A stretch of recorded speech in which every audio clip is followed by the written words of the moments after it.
Welcome to another episode of the Haven podcast for your soul. So we are excited today because we have a guest who has a story to tell and who is going to bring some insights into our life on today. So I'm excited to have you, Michael. Thank you for joining us.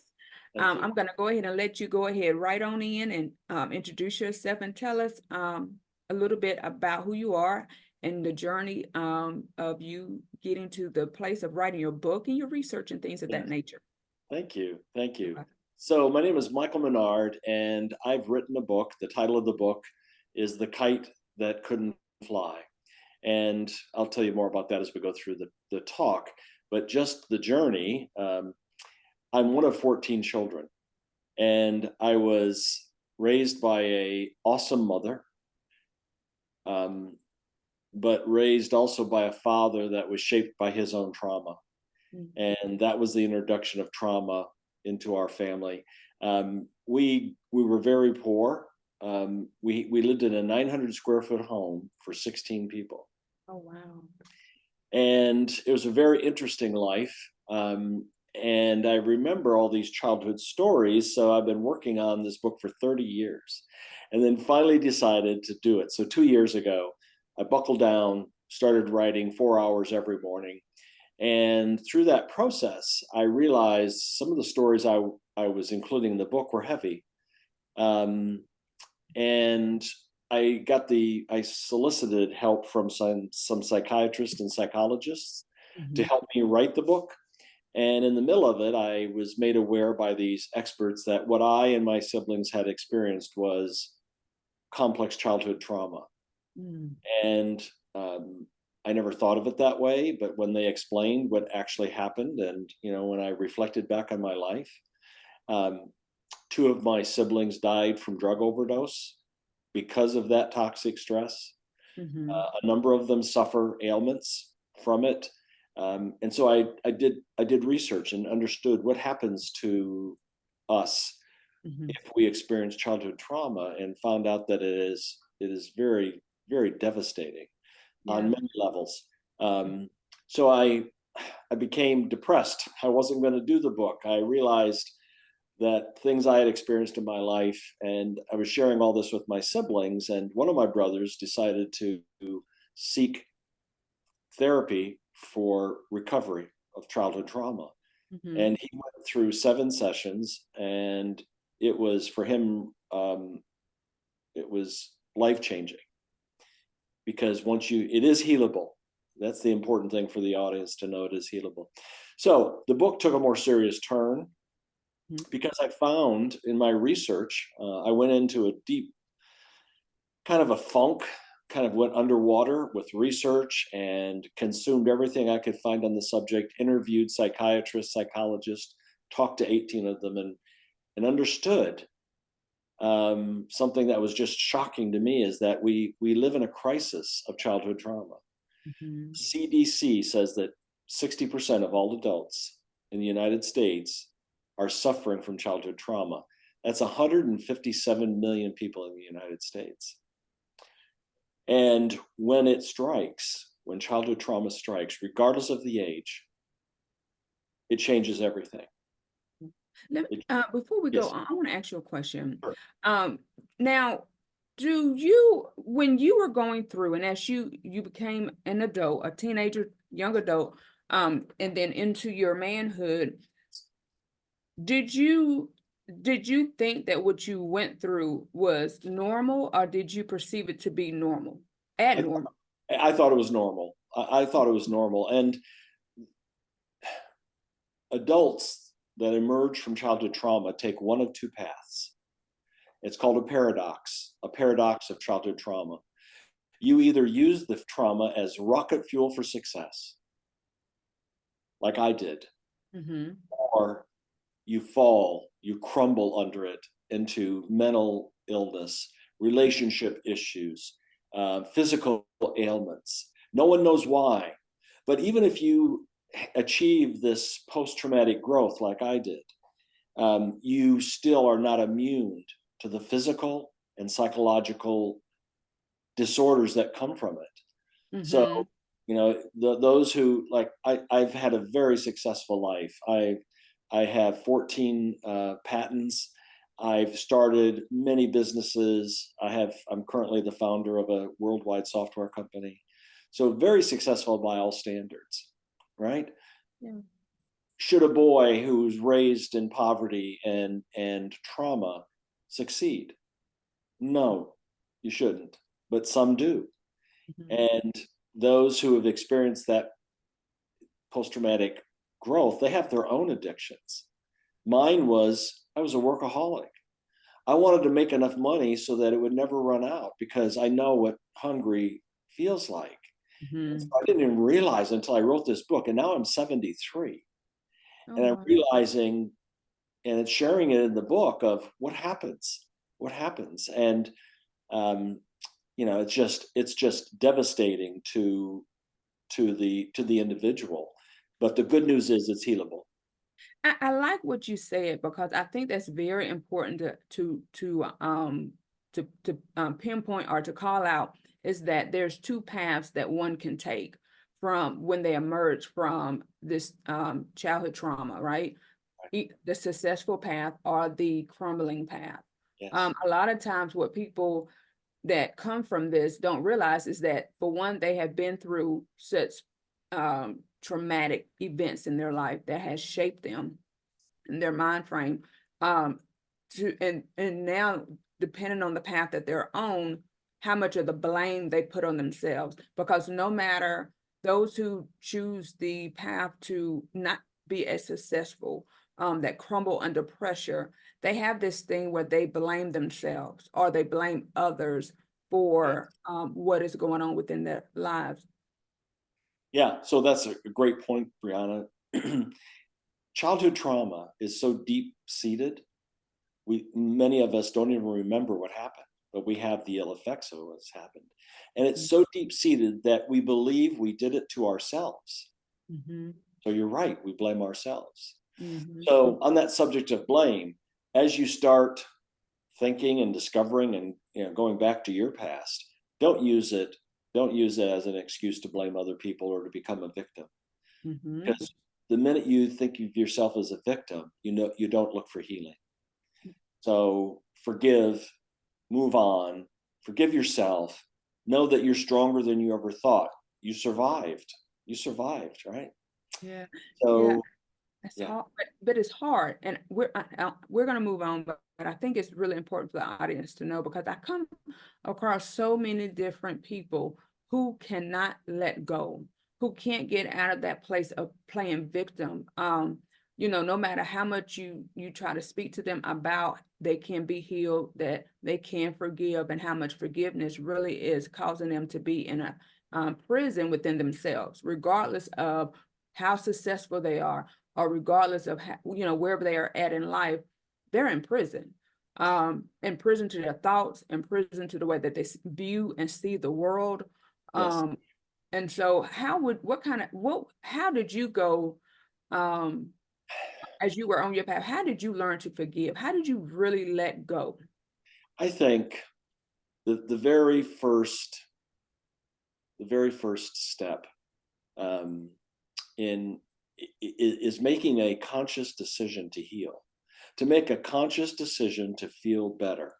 And if you feel like something needs to change, then you better get on it and figure it out. Mhm. So it doesn't take much education or reading or philosophy to understand that the lack of forgiving is destructive to yourself, not to the person who caused the harm. But it's biblical as well, right? Mhm. It's Mhm. biblical as well. So you have to begin by forgiving, and only then can you step across that line into healing, because the victimhood will keep you from your for being the person God made you to be. So you've got to have people around you that love you and are listening to you and to tell you that as well. And people like you, Brianna, who's spreading the message to saying, Mhm. hey, folks, it's now time. Yeah, Mhm. let's do it today. Us all together. Let's flush that right down the toilet. Let's step into grace. Let's move on Mhm. to healing, because it's all very possible. Mhm. Mhm. Um, yeah, I think that's really good because here it is, and I know you said your age. You don't look it, let me say tell you Thank you, that. dear. Thank you. Yes, um, but here it is, you're sitting at what you said 73. But Yes. you can tell that you are relaxed. You can tell that you don't have um what I would see normally people have on them that have not let things go from their past. Especially when you tell me that 2 years ago you began to write a book, and I'm guessing that some of the stories that you began to write, or maybe some of the things that began to come to your memory, were things that you kind of forgot about. Absolutely. That process of opening doors, right? Of opening doors that have been closed for 60 years, 65 years. All of Mhm, a sudden they're coming back so vivid because you're making the opportunity for that to happen. So I actually made a conscious choice during that tough time of writing the book to grab the hand of myself, my child self, that little boy, and say, hey, it's going to be okay. Let's mhm, walk into this house.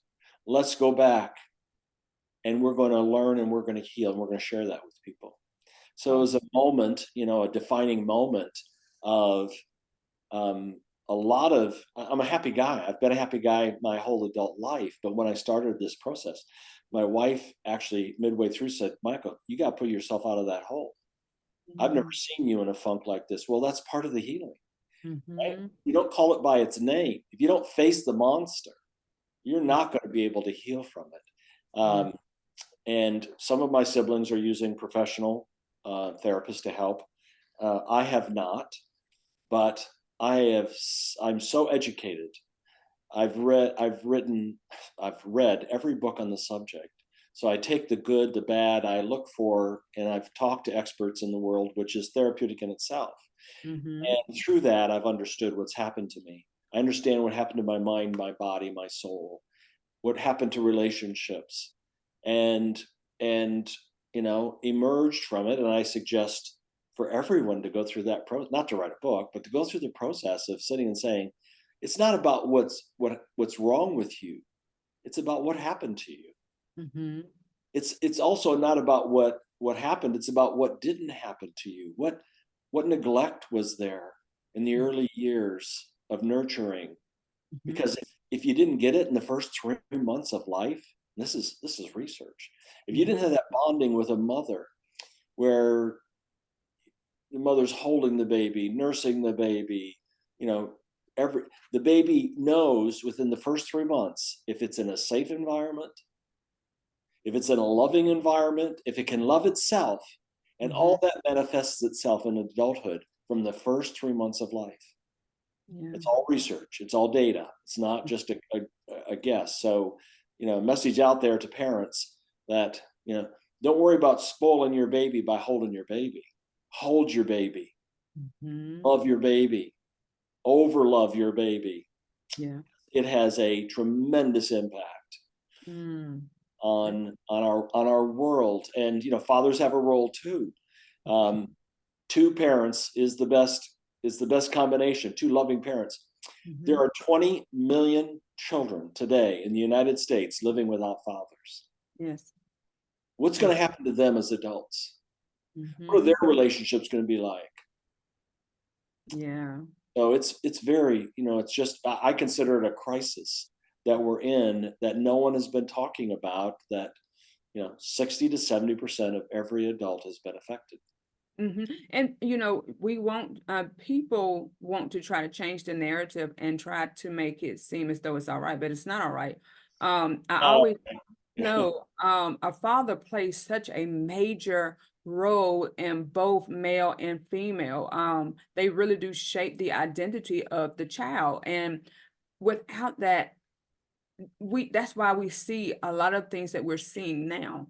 Um, a lot of the violence, a lot of the the the self-hate and the depression and the identity crisis and things of that nature, because who are they looking to? we as moms, we nurture, but if I'm left there alone to have to do both the roles, then I have to work, right? And I have to It's do, awful.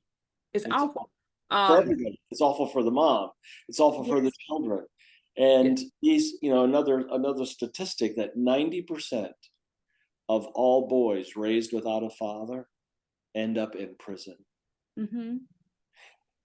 85% of all females raised in a house without a father will be teen pregnancy. Mm-hmm. That cycle continues. Yeah. Teen pregnancy, most likely the father's not going to be around.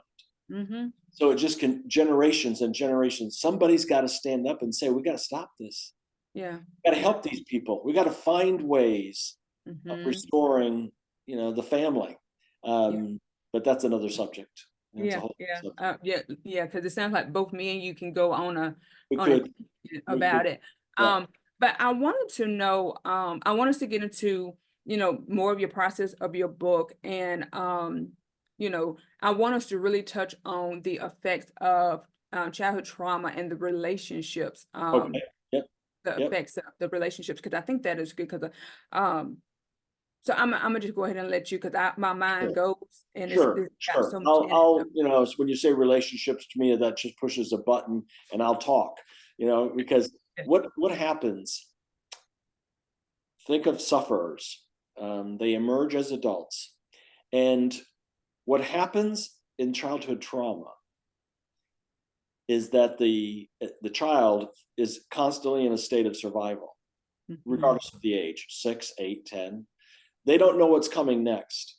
So their body overproduces this chemical called cortisol, which we need for fight and flight. But if a constant flow of if the cortisol comes, it affects the brain development in a Mhm. negative way. So you develop wrongly your worldview, your perceptions, your ability to socialize. Now let's just talk about that as the kind of the psychological disintegration based on that. But there's also the physical. We'll talk about that. But what drives the relationship issues is the psychological impact and the way that the brain formed out of childhood that we don't even understand. Mhm. You hear things like boys will be boys, or she's having a bad day, but what happens is there's this manifestation of mental disorders that we take as normal and we don't even know why it happened. So the way it manifests itself in relationships is, number one, you have a very difficult time attaching. Attachment is difficult. Mhm. Intimacy is difficult because you don't trust. You don't even know why. They say, "Oh, she's just cold," or he's just a bad player. Mhm. No, it's because of their psychology and what happens. So now you bring a relationship together. High probability, one or both of those people in that relationship have Mhm. suffered childhood trauma. Mm. Almost guaranteed, based on statistics, that one of them will have suffered. So the disorders begin in the relationship, and things like you'll hear a woman say, "He just doesn't talk to me." Mhm. I want to know what he's thinking. He just doesn't talk to me. So what happens is the intimacy fails, the relationships fail. So now you're sleeping in separate beds. Mm. And all of a sudden you're finding that physical need someplace else that has nothing to do with the relationship. Mhm. So it leads to infidelity. So the greatest symptom of someone who's an adult who's experienced childhood trauma is failed relationships. Mm. There's two types. I mean, there's three types of relationships: great relationships, uh, troubled relationships, which lead to no relationships. Mhm. Mhm. Right? I had a Yes. person reach out to me from the book, found me, sent me an email, and says, "Listen, I don't think I can go on another day. Mm. I've lost my family. I've lost my job. I don't want to get dressed." It was depression, right? Depression. Mhm. It's a killer. It's a killer. So, and then that flows over to the spiritual, which is saying, God must not love me if I feel this way. If he let this happen to me, Mhm. and if you take all the tears in the world and put them in a bucket, the biggest bucket's going to have the label unloved. Yeah. And if you're failing at relationships, you're not going to get the love you need to be a whole person. Mhm. So it's, the message is to anyone who's, and relationships are not easy. Even No. without childhood trauma, they are not easy. But think, dig down in your soul, dig down in your mind, your past, and think, is this normal? This fighting, this bickering, this separation between me and my partner, me and my children, me and my friends, is it Mhm. normal? It's not normal. So think about how you can step across that line into a world of improvement and healing for yourself. So you can show up for yourself. Yeah. Yeah. Now, how did you, because you said that you have always been a normally happy individual. So coming out of your home, where did you find that joy? Where did you find Well, that? I'll tell you, my childhood wasn't all bad. There was two sides to that. One is this beautiful mother, a woman of God, who taught us the Bible. We read the Bible in its entirety before we were 16, and she was such a believer, and Mhm. she, forgave her husband, our father, tried to Mhm. teach us to forgive him, and she taught beautiful things like gratitude. If you have a mindset of gratitude, no matter how poor you are, you focus on what you have, not what you don't have. So I grew up being so thankful and Mhm. being taught that the Lord loves a thankful heart. Yes. Yes. So it just works all in your favor. So Mhm. I came into adulthood with some very positive traits, and sadly, not all of my siblings brought that as well. Mhm. A lot of them, there's 11 that are living, and they're just awesome people. Yeah. You can see a lot of the paradox there in post-traumatic growth and the teachings of a loving mother, but it was hampered. I have a brother, my oldest brother, he's 74, a man of God, very successful by all measures. But through Mhm. this work, through this sharing of what I was learning with my siblings, he kind of opened up and said he's been suffering from anxiety and depression for 20 years, Mhm. trying to get help for 20 years. And they diagnosed him as ADHD, uh, different medications, nothing helped. Why? He was suffering from childhood trauma. And Mhm. those things get stuck in the base of your brain, and they keep coming back until they can be dealt with by a professional. So Mhm. I don't know if you've heard of EDMR therapy. Mhm. Um, that's what he chose, and he's such a spokesperson for it now. Oh, wow. That that you know so so he's very successful, very happy, great family, but he suffered Yeah. sleeplessness, anxiety, doubt, all Mhm. because of the brain function that was created when he was 6 or 7 years old. He didn't Mm. even know Oh, wow. it. Yeah. Now, do you mind however, whatever level you feel comfortable, could you give us an example of something that you went through that was traumatic, that you thought was normal, but it was traumatic? Yeah, Uh, yes, I'm happy to share. And all of this is in the book, and some of the chapters in the book are beautiful stories. Some are devastating. So mhm. I'll just give you a few samples. The first, for my personal one, is that my father, when I was 12, I had my first job. I cleaned up a high end restaurant. I cleaned up and closed up at night, and he said, "Hey, why don't you steal some steaks, put them down the back of your pants, and we'll have steak when I get off my shift at midnight." So that's fine, great. I thought that was my father was saying do it, so I did it. I then He then said, your mother needs some silverware. Why don't you put some silverware in your front pocket, steaks in the back? So I'm trying to keep my pants up with all the shit I'm stealing as I'm Mhm. going into the house, and my mother caught me and brought me to the restaurant, and I got humiliated, and I had to work for 18 months with no pay that off. So I put it in the category of mild. Another serious one that happened to my brother, but we all witnessed it, is that my dad taught us all how to steal, and one of my younger brothers stole a chrome gas cap for one of his friends. He got caught. He got brought to the police. My dad had to go get him. Brought us into the house and said, "Hey, son, which hand did you use to steal that cap?" And he says, "This one."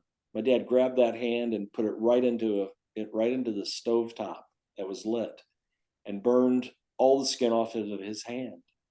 So that's the worst. That's the worst example of that's physical trauma. Hmm. That's physical trauma. So that's the spectrum. Also, I had times where there was no food. I had times where I didn't starve, obviously. I mean, you can see I made it out okay. But having food insecurity, not knowing where your next meal is going to come from, or if it's going to be enough, and Hmm. worrying about my siblings having food is devastating. It's devastating. So Hmm. those are examples of day-to-day life that I kind of just thought were normal until I became an adult and realized, and these psychologists said, you experienced the worst kind of trauma possible. Hmm. And neglect, lack of security, and it was just, and the stories go on and on. I suggest you read the book. Hey, everybody out there, buy that book, because Yeah. there's 25 stories, and they all have reflections at the end about Hmm. what I learned and what message I would like to tell my readers based on Hmm. my own experiences and what's happened in my life Yeah. as a story of redemption. Right? I have a good ending in my story. Not all my siblings had a good ending. They had Hmm. if I knew then what I know now, those brothers would still be alive. Yeah. I'm confident they'd still be alive because I would have understood what was happening and why they were taking drugs, why it was self medicating to suppress their depression and their anxiety from childhood trauma. Hmm. So Yeah. Yeah. And I'm sorry about your loss. thank I really am. And I understand it because I mean, I know someone personally who for their entire adult life, that's all they did was suppress those memories of what happened to them, and they never spoke about it, and I think what's important for the audience to take away from this too, as we continue to talk, is that it's really is a time to start talking about the things that you went through, and we all know once now that we're grown what's normal and what's not normal, especially as parents. Now we you. know inwardly Yeah, what is normal and what's not normal. And just even though they're your parents, we understand that there was a level, some of us, there was a level of neglect and abuse, emotional, physical, psychological, and it's bothering you today. But today is the day that I believe that we need to start speaking out about it and really getting it out, because the longer that we suppress it, the longer that we hold on to it, the longer we're going to be sick. absolutely. And I think if I could give one message to your listeners and to my readers, is you are not alone. You might feel alone. You are not alone. We've all experienced this, or we know someone who's experienced this. So, the first step in recovery, I have a website. It's the name of the book, the Kite That Couldn't Fly.com. It has a section on there, The Promise of Healing. And I share in there on that website 6 things that I suggest to someone who is hurting. Mm-hmm. The last one is therapy. There's other things you can do before you get to therapy. But the Mm-hmm. very first one is understand the importance of having someone who loves you and is willing to listen to you. Without that, you don't have a chance for healing. So if you don't have somebody, find somebody.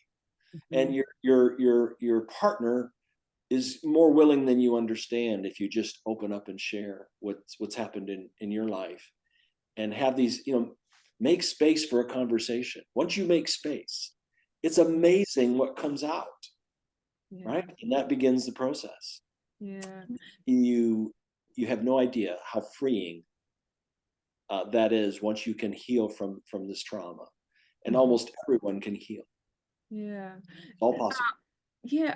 now, and I want, and again, I want everybody that is listening, I want you to go out and I want you to buy the book. It's available on Amazon, correct?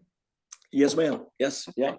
So make sure, and we're gonna have the links in the bio and the description and all of that. So You. as soon as you get off, please make sure you go and you get this book, because just from snippets of it and speaking with you, Michael, I know that it contains nothing but healing Yeah.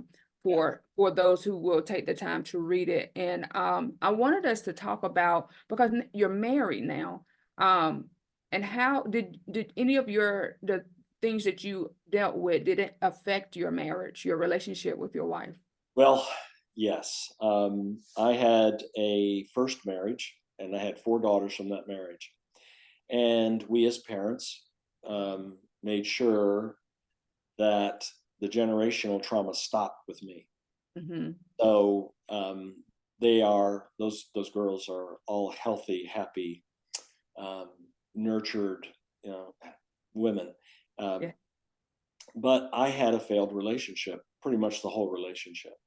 Hmm. And I'm not blaming. I just know that, you know, if I knew now what I knew then, that marriage would not have failed.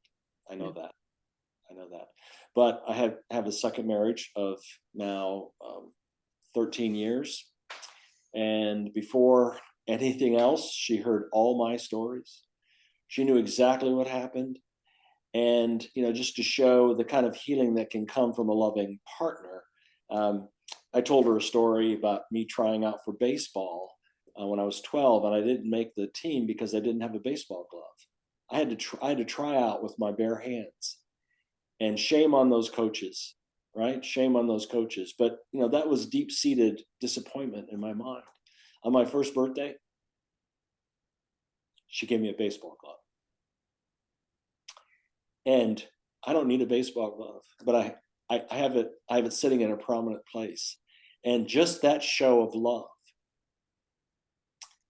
I could have bought that glove 20 years ago myself, but I didn't, and I don't know why.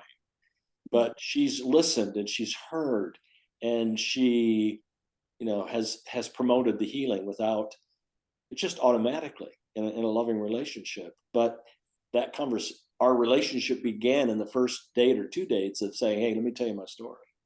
Yeah. There's a lot of things we need to talk about if we're going to spend our lives together and get Yeah. this all out, which couples hardly ever do, right? No, they don't. They don't. I mean, I think that I'm listening to you talk, and a lot of my conversations with uh, a lot of females mostly, and then some males, but men don't normally, they're not that vulnerable. No, no. Yes, and the older we are, the less vulnerable. You know, they just don't want to talk about it. But Yeah. my advice to every guy I meet, every man I meet, everything I write or say is to, hey guys, it doesn't have to be that way. Yeah. You can cry. Boys do cry because Mm-hmm. we were raised with, hey, big boys don't cry. Be tough. So what do? We close up, right? So Yeah. boys, men, open up to your women. Yeah. Yeah. That is such a beautiful story. It is such a beautiful story, and it just speaks of hope for those who are just waiting on Yeah. their person.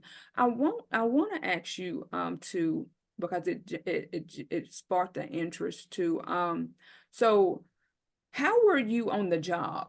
So you have a lot of accomplishments. I read your bio. No, I'm no, like, man, that's a burning question. Okay, it's a burning question. So I'll try to make this quick. So in my whole life, I have been an extrovert.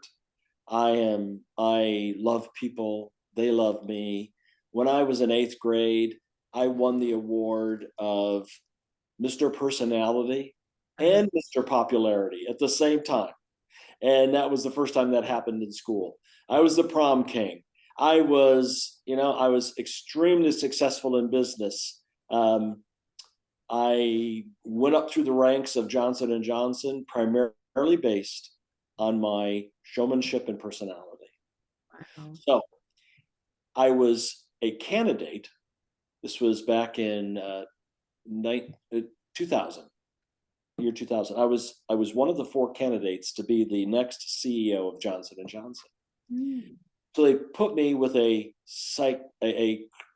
industrial psychologist to make sure I had what it took to be able to stand the pressures of a CEO position. And in my mind, I said, it's a cakewalk. I don't need I can do that job. Just give me the job. Yeah. Well, I had 6 months of a psychiatrist interviewing me, talking to me, sharing. And what she found, she said, Michael, this is not what I'm supposed to tell you, but you are so unhappy in your world, of the corporate world.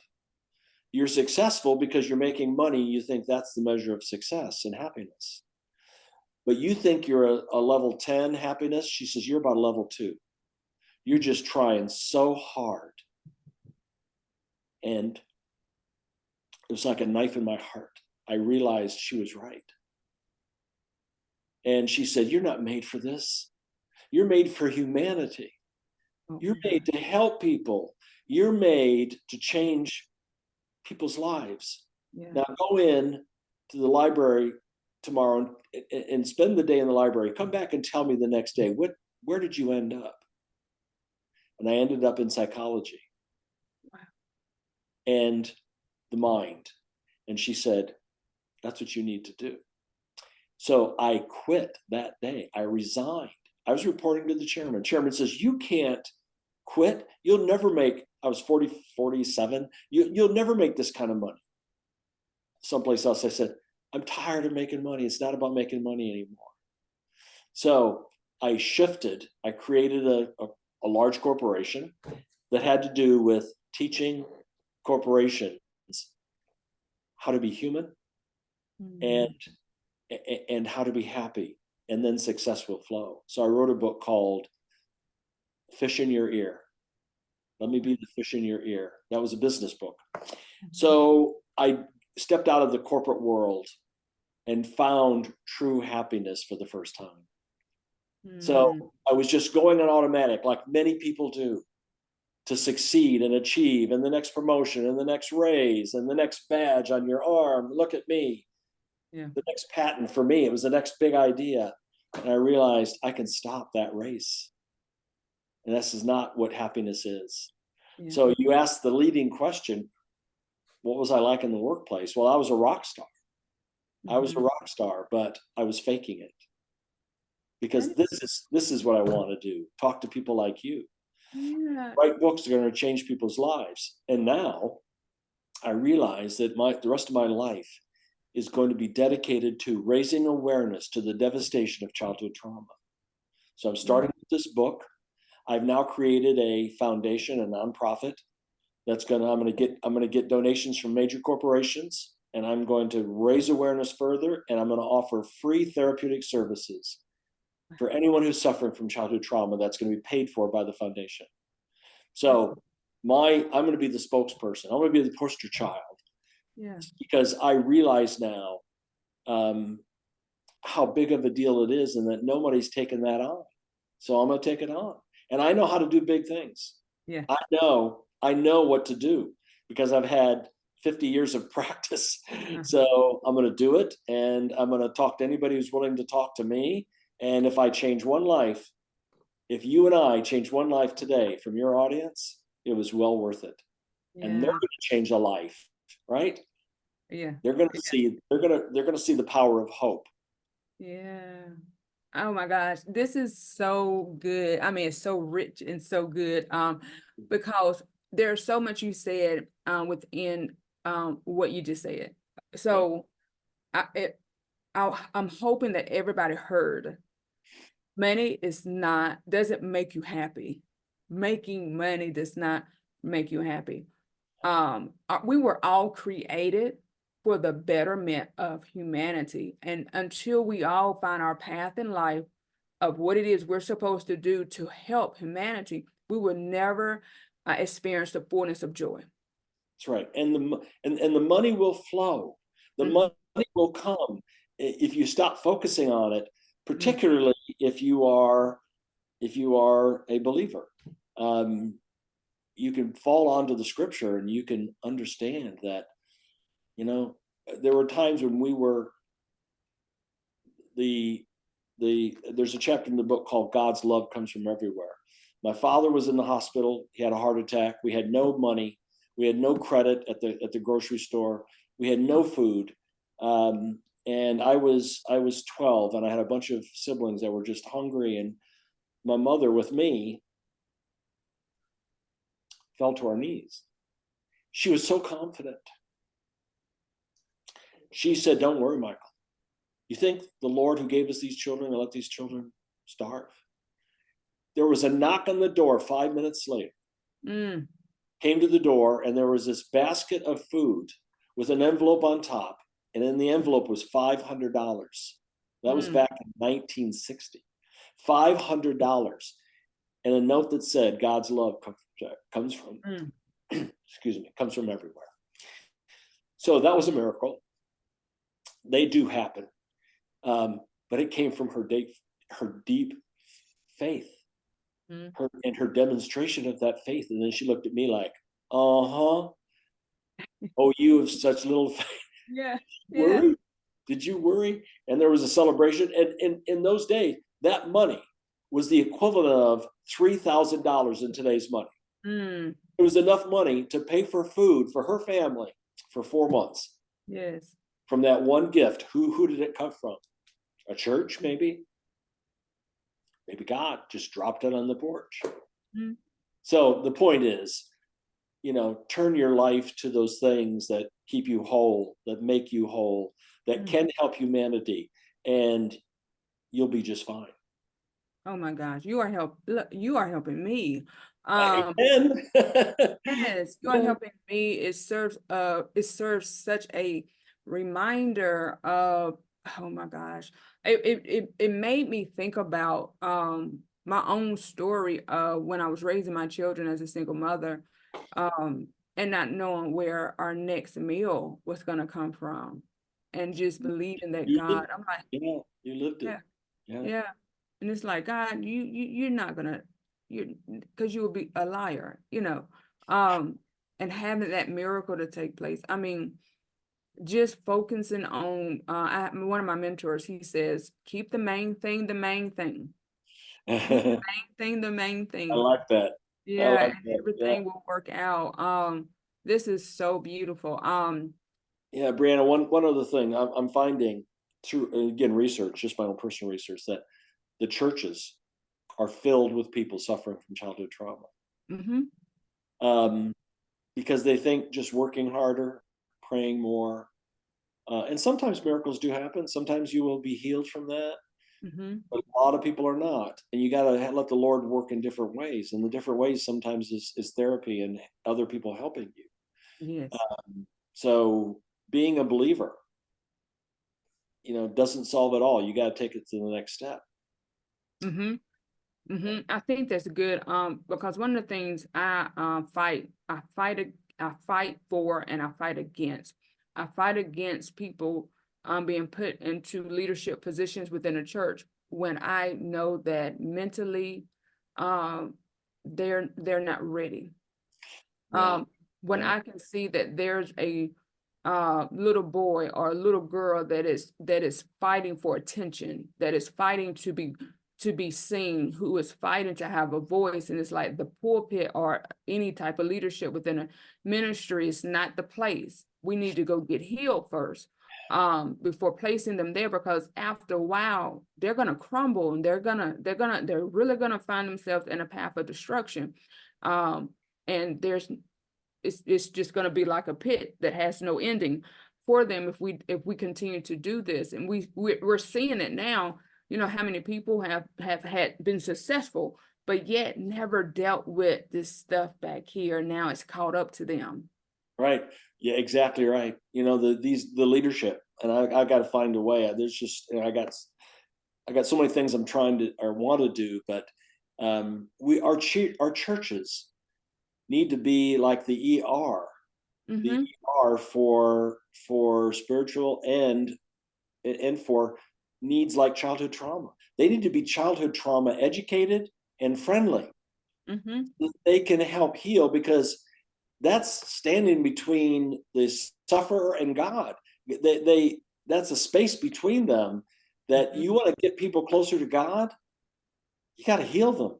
You got Mm-hmm. to heal yourself first, but then you got to heal these people so that Mm-hmm. they can come to God whole, because their brokenness many times is keeping them away.